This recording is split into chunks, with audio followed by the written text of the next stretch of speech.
Hello everyone, welcome back to my channel. आज मैं ये लुक रिक्रिएट करने वाली हूँ। मैं पिंटरेस्ट पे बहुत टाइम से कुछ ऐसा ढूंढ रही थी जो मैं सिंपल और सीधा समझ सकूँ और अच्छे से उसे कर सकूँ। तो मुझे ये अच्छा लगा, तो इसलिए आज मैं ये रिक्रिएट करने वाली हूँ। और ये मुझे लिप लाइनर लग गया था तो उसे छुटा रही थी। साथ के साथ मैं ये चीज़ रियलाइज़ कर चुकी हूँ कि जब तक मेरे पास माइक नहीं आ जाता मुझे वॉइस ओवर पर ही निर्भर रहना पड़ेगा, क्योंकि मेरी गली की आंटियाँ, उनके बच्चे, सब्जी वाले अंकल वो रुकेंगे नहीं। वो मेरी वीडियो में कैमियोज़ करते रहेंगे और उस ऑडियो को मैं रिमूव नहीं कर पाऊँगी। इससे अच्छा मैं सिर्फ शूट करूँ और बाद में वॉइस ओवर कर लूँ। और ये कहते वक्त मैं इतना इरिटेट हो रही हूँ, वो शायद आपको पता लगेगा या नहीं लगेगा, आई डोंट नो। पर खैर, इस चीज़ को छोड़कर आगे बढ़ते हैं, ठीक है। तो मैंने शुरुआत किया फाउंडेशन से। It is not foundation, it is basically a concealer which I use as a foundation. तो मैं इसको थोड़ा थोड़ा लगाकर अच्छे से चेहरे पर ब्लेंड कर रही हूँ। और इसके बाद मुझे ऐसा लग रहा था कि मुझे और कवरेज की ज़रूरत है, तो मैंने बीबी क्रीम लगाया। और यहाँ पे मैं दुखी इसलिए हो रही हूँ क्योंकि मुझे ऐसा लग रहा था शायद सनलाइट कम हो गई है, पर नहीं, वो वैसे की वैसी थी। बेवजह रोने लग जाती हूँ मैं। और साथ के साथ कंफ्यूज भी कि अब आगे मुझे क्या करना है। तो अब मैं यहाँ पे पाउडर कर रही हूँ। तो मेरे पास पाउडर करने के लिए वो जो एक स्पंज आता है ना, उसके साथ वो था नहीं, तो इसलिए मैं कॉटन से मैनेज कर रही हूँ। अगर आप लोग के पास वो है तो आप उससे ट्राई कर सकते हो। फिर उसके बाद यहाँ पे मेरे घर में एक चुईया है जिसके करतब देख के मैं परेशान हो रही थी और ग्रांट कर रही थी। एनीवे, उसके बाद मैंने आईब्रोज़ किए जल्दी जल्दी। काश इसी स्पीड के साथ असल ज़िंदगी में भी मेकअप हो जाता तो 10 में से 9 जगहों पर मैं हमेशा टाइम पे पहुंच जाती। हाँ, कोई नहीं, हो गया वो तो अब। फिर मैं यहाँ आई शेडो लगा रही हूँ, और वो मैं फिंगर से लगाती हूँ क्योंकि ब्रश मुझे यूज़ करना आता नहीं है, तो ऐसे ठीक हो जाता है ना। और एक और चीज़ मैं बताना चाहती हूँ कि आई शेडो करना मुझे नहीं आता है और लगाना मुझे नहीं आता है। आई मेकअप के नाम पे जो इकलौता मेकअप मुझे आता है वो है आई लाइनर लगाना। उसमें भी एक आधा और एक तिरछा हो जाता है ना। तो जैसे भी मैंने ये किया है, आप प्लीज़ देख लीजिएगा। और एक और चीज़, शायद इस फ़ोटो या वीडियो के अंदर आपको ऐसा लग रहा हो कि मैंने आई शेडो इतना नहीं लगाया, पर असल में दिख रहा था और अच्छा लग रहा था। उसके बाद ये एक ट्रिक है जो मैं हमेशा करती हूँ, जब भी मैं कोई आई मेकअप करती हूँ, मैं अपने काजल को अपर आईलिड पे थोड़ा थोड़ा लगा लेती हूँ। उससे ना आपकी आई भरी हुई लगती है। अगर आपकी आई मेरी जैसी हैं, जो कि है ही नहीं, तो आप ये कर सकते हो। उसके बाद हम मस्कारा लगाते हैं। और मस्कारा लगाते वक्त ये अजीब अजीब चेहरे बनाना तो काफ़ी नॉर्मल सी बात है ना। सब लड़कियां ये चीज़ जानती ही होंगी। जी, देख लीजिए कितनी खूबसूरत लग रही हूँ मैं, वाह, नाइस। उसके बाद जो आप आई शेडो लगाते हो, अगर वो ग्लिटरी है तो उसको थोड़ा थोड़ा आई कॉर्नर्स पे लगाना अच्छा रहता है, उससे आंखें सुंदर लगती है। और मुझे कोई वजह नहीं पता, मुझे सुंदर लग रही थी आंखें तो मैंने लगा लिया।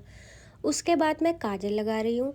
और काजल भी मैं पूरा नहीं लगाऊंगी, मैं आधा काजल लगा के उसे स्मज कर देती हूँ, जिससे आंखें थोड़ी सुंदर लगें और थोड़ी सी बड़ी लगें। पड़ा। और फिर से मैं यहाँ पे अपने घर की चुईया से परेशान होकर उसे भगाने की कोशिश कर रही हूँ। पिंजरा मुझे मिला नहीं एक्चुअली। जिस दिन मुझे पिंजरा मिल गया ना, मैं इसे ठिकाने लगा दूंगी, सही बता रही हूँ। जी, आप देख लीजिए कि मेरा आई मेकअप कैसा लग रहा है। और ये सिर्फ इस काजल का ही कमाल है कि मेरी आंखें थोड़ी सी बड़ी लग रही है। उसके बाद मैं ब्लश लगा रही हूँ जो कि रेयर ब्यूटी का है। ये ब्लश बहुत अच्छा है क्योंकि ये काफ़ी पिगमेंटेड है, थोड़े से ही बहुत ज़्यादा काम हो जाता है। इस समय ज़रूर मेरा चेहरा थोड़ा भूतिया लग रहा होगा, पर ब्लेंड होने के बाद ये बहुत अच्छा हो जाएगा। और जिस समय ये वीडियो मैं शूट कर रही थी, काफ़ी कॉन्फिडेंट थी कि जो भी मैं बोल रही हूँ सब कुछ मैं लगा दूँगी और बहुत अच्छा लगेगा। पर अब जब मैं एडिटिंग करने बैठी तो मुझे पता लगा कि अरे, सब्जी वाले अंकल तो अभी भी आ रहे हैं, अभी भी बच्चा रो रहा है, अभी भी आंटी बच्चे को ज़ोर ज़ोर से चिल्लाकर चुप करा रही हैं। तो मुझे वॉइस ओवर पर ही निर्भर रहना पड़ेगा। और अब मैं लगाने वाली हूँ वो प्रोडक्ट जिसके बारे में मैं अपनी पिछली सभी वीडियोस में चिल्ला चिल्ला के कह रही थी कि आप सभी इस चीज़ को ख़रीद लीजिए। NYC का stove cream. I don't know ये स्टोव क्रीम ही है या ये कुछ और है, पर जो भी है ये बहुत प्यारा है। आपके चेहरे पे एक चमक आ जाती है और साथ के साथ एक पिंक कलर का ग्लो भी हो जाता है। The same kind of glow and blush you get when you listen that one name. You know what I am saying, right.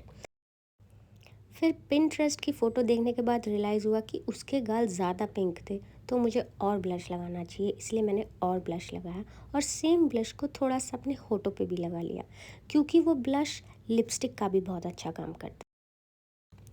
फिर मैं ये अपनी घिसी हुई लिप लाइनर पेंसिल को वापस से घिस कर पैना करना चाहती हूँ, पर ये होगी नहीं। तो मैं इस पूरी वीडियो में परेशान आपको दिखाऊंगी, मैं बार बार इसे शार्प करूँगी और ये बार बार टूट जाएगी। You know that one pencil which use to irritate us back in the school days, it's exactly the same. मत खरीदना इस चीज़ को। इसी सेम पेंसिल से मैं फ्रेकल्स बना रही हूँ, क्योंकि उस वीडियो के अंदर काफ़ी प्रोमिनेंट फ्रेकल्स दिख रहे थे, तो मेरे पास वो नहीं है, इसीलिए मैं ये ब्राउन लिप लाइनर से फ्रेकल्स बना रही हूँ। जब मैं स्कूल टाइम में थी और मुझे थोड़े बहुत ऐसे कुछ फ्रेकल्स हो जाते थे, तो मैं सोचती थी ये क्या है मेरे चेहरे पे और मेरा चेहरा जल्दी से जल्दी क्लीन हो जाए, पर आजकल वही फैशन बन गया है। जी, तो देखने में ये फ्रेकल्स कुछ ऐसे लग रहे थे और काफ़ी रियल लग रहे थे।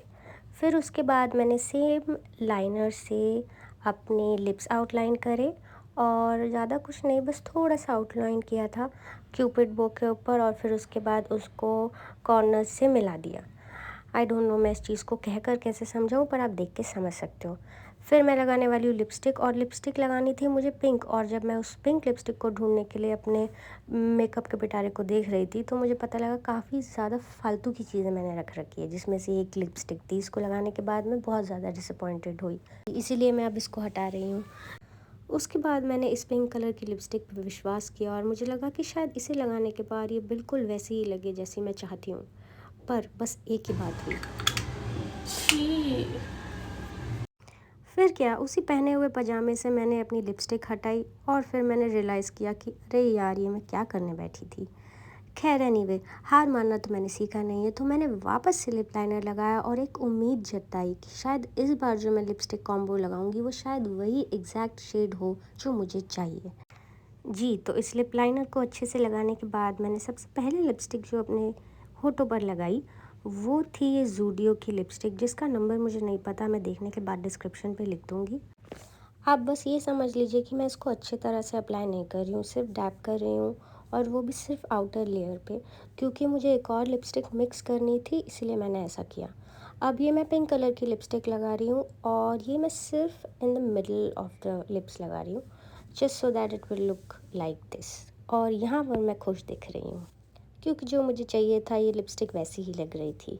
फिर उसके बाद मुझे लगा कि शायद फ्रेकल्स कम है, तो मैंने वापस से लिप लाइनर से कुछ और फ्रेकल्स बना लिए। फिर ये मेरा फेवरेट पार्ट है, झुमके और बिंदी। इससे मुझे ऐसा लगता है कि बस अब ये क्लाइमैक्स है, इतनी देर तक जो मैं मेहनत कर रही थी वो ख़त्म होने वाली है और सब कुछ हो चुका है। तो ये मैं बिंदी लगा रही हूँ, और बिंदी के बिना तो कुछ भी अधूरा लगता है ना। देखा, मैं हर बार बोल चुकी हूँ, it does some magic to your face, and it really did. I was so happy to see myself. और यहाँ पे मैं ये कह रही हूँ कि शायद बिल्कुल एग्जैक्ट वैसा नहीं, तो कुछ हद तक तो वहाँ तक मैं पहुँच ही गई होंगी। देख लीजिए। थोड़ा थोड़ा सा तो करना, थोड़ा थोड़ा। बस अब मैं थोड़ा सा इतराऊँगी, कुछ गाना लगा दूँगी और इसी तरह से वीडियो एंड हो जाएगी। थैंक यू सो मच यहाँ तक डटे रहने के लिए और मुझे झेलने के लिए। अगली वीडियो में मिलते हैं अगले लुक के साथ। Bye bye, subscribe, take care and don't forget to be grateful for what you have.